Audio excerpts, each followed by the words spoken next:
Every cell in your body has enormous memory, far more memory than your brain can ever hold, because this remembers how your forefathers were 1,000,000 years ago. This intellect, how it functions, is operated by what we are identified with. If you realize, by transforming your inner energies, we call this Kriya Yoga. Is consciousness a miracle? What, in your view, consciousness means? Same things can be looked from many different directions. First of all, what is a miracle? If you put filth in the soil, it becomes a miracle. If you put a piece of bread into this becomes a complex human body. This is a miracle. This is one way of looking at it. When we say a miracle, when what we see, the phenomena that we see is not easily available to a logical process, we say this is miraculous. Of course, the word miracle has been taken to another place by religious groups and stuff, but essentially, in human experience, a miracle means you saw yesterday you planted a seed and today it's become a beautiful flower. It's miraculous. Because you can, of course, there is somebody there who can explain exactly how filth became a flower, how the stinking filth became a fragrant flower can be explained, but not easily available to human logic, so we say this is miraculous. Calling something miraculous does not mean it is not available to any reason. Calling something miraculous essentially means we appreciate the magic of life. Well, our parents gave us only one cell each. They could have given us 1,000,000 and made life easy, but they gave us only one, and here we are sitting talking all this. This is a miracle. Well, we can always talk about how cells multiplied, what happened, this, but you can't do this in a drum.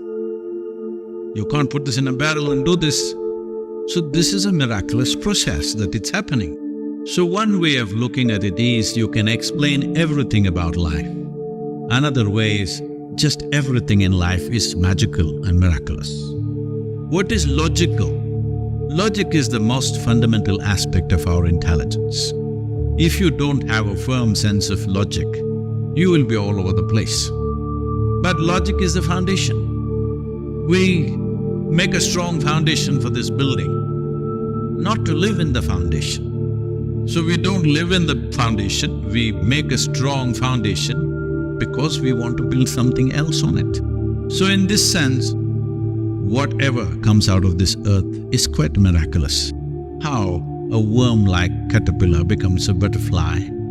Just about anything, look at it from human wonder, there is a miraculous process to it.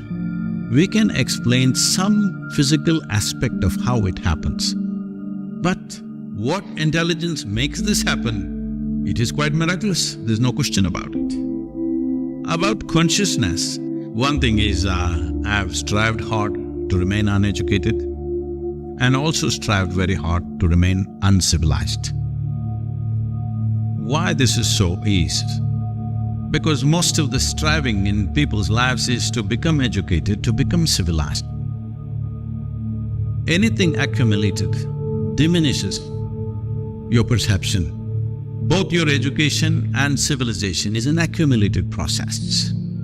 Once you accumulate these things and identify with those things, your ability to see life as is becomes seriously impaired.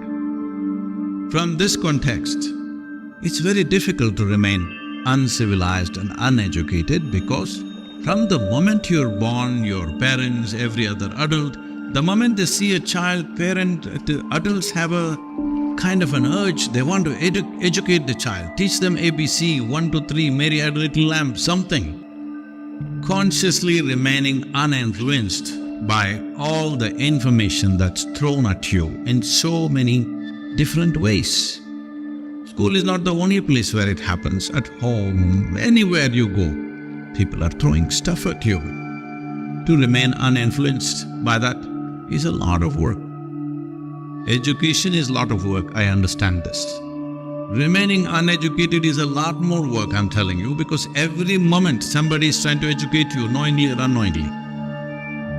So, having said that, to be able to look at life just the way it is, then this word consciousness, if we're talking about a human being conscious right now, that all of you are conscious in that sense, that is, yes, you're conscious. Human beings being conscious, of course, if you're not conscious, there's nothing here for you. But consciousness, an English word consciousness, doesn't really represent that, but generally we think we are talking about an intelligence beyond our own intellect, which is functioning within us right now. When I say functioning, well, you can explain the physical process of many things, but a piece of bread doesn't look like you, feel like you, nor does it have your intelligence, but if you put it inside, in some way it becomes you. This is a miraculous process of consciousness. See, first of all, human mind, this brain-centric approach, we don't look at it that way. We see as there is a physical body, there is a mental body. When I say a mental body, every cell in your body has enormous memory, far more memory than your brain can ever hold, because this remembers how your forefathers were 1,000,000 years ago. It's not forgotten a thing, even the skin texture, it's not forgotten to that extent. So every cell in the body carries enormous memory, and the kind of functions that it is doing is unbelievable. So it has intelligence and it has memory. Essentially, in human understanding, what we call as mind is a certain combination of memory and intelligence. So that is spread right across the system. Whether human beings have learned to use that or no, because this whole thing about, in today's modern education process, we are made to believe only thought is intelligence. No, our thought is rudimentary because it's only functioning from the little data that we have collected. The data that I have collected, how much ever I have collected, it is still minuscule in this cosmos. It is like in the morning also we were talking about this, if I give you a 1,000,000,000-piece jigsaw, if you put 5 pieces together, you say this is a bear. If you get 8, you will say this is an elephant. If you get 12, you will say this is a dinosaur. If you get 15, maybe you will call it a whale. I don't know. Just arriving at conclusions every time we get a piece of information is not the way to conclude about what we are referring to as consciousness. Being conscious, you being conscious, let's use different words so that there is a distinction. Right now, let's say you're aware. I'm just replacing the word conscious, replacing the word conscious with being aware. You're aware. In the yogic sciences, we call this prajna. You're right now prajna. If you fall asleep, you are not conscious or you're not aware. Let's use the word awareness to make a distinction. But beyond intellect, this intellect, how it functions, is operated by what we are identified with. Depending upon what we are identified with, accordingly the intellect veils itself. Right now, people are fighting for nationhood, people are fighting for religion, people are fighting for race, people are fighting for whatever they believe in. Simply because they're identified with it, and in their intellect, this says, this is the way. There are no two ways about it. Two groups of people or two individuals, when they're quarreling, both of them believe this is it, otherwise they won't risk their life. Hello? When somebody pitches their life for something, you must believe that it matters to them and they believe that's it. Unfortunately, it is just that it is your identity which makes you use your intelligence in this form. So there are various dimensions of memory which plays out through this identity. Beyond this, there is an intelligence which is unsullied by memory. This is what we refer to as chitta, and generally that's what I would understand as consciousness. You being aware is different, consciousness is different. What is the nature of this? Where does this come from? As I said, I have strived for a whole lifetime to remain uneducated. It's not easy. Try and see. Try and see how your parental influence, your cultural influence, your religious influence, your whatever else is around you doesn't play in your mind at this moment. Try and see. Whichever way you try to think, it'll work, because your thought works from data. And data has come from all these sources. To be able to simply be here without allowing the data to play up in your mind, it takes a lot of work. So from that context, I'm saying, what we are referring to as consciousness is that which is the very basis of our creation. Well, somebody may call it God, it's up to them because they're trying to personalize that in their life. Because they can't relate to anything which is not in a human form, they're saying that. But there are so many people of Indian origin here. They have man god, they have woman god, they have cow god, they have snake god, they have monkey god, they have every crawling creeping every kind. Because according to wherever they were living, they made that into their god. Essentially, what they are looking for is personification of the source of what is happening. Because we cannot explain this source, because logically we cannot conclude. The only way is to experience. How will you experience? What are the different ways to experience? There are 4 aspects in yoga.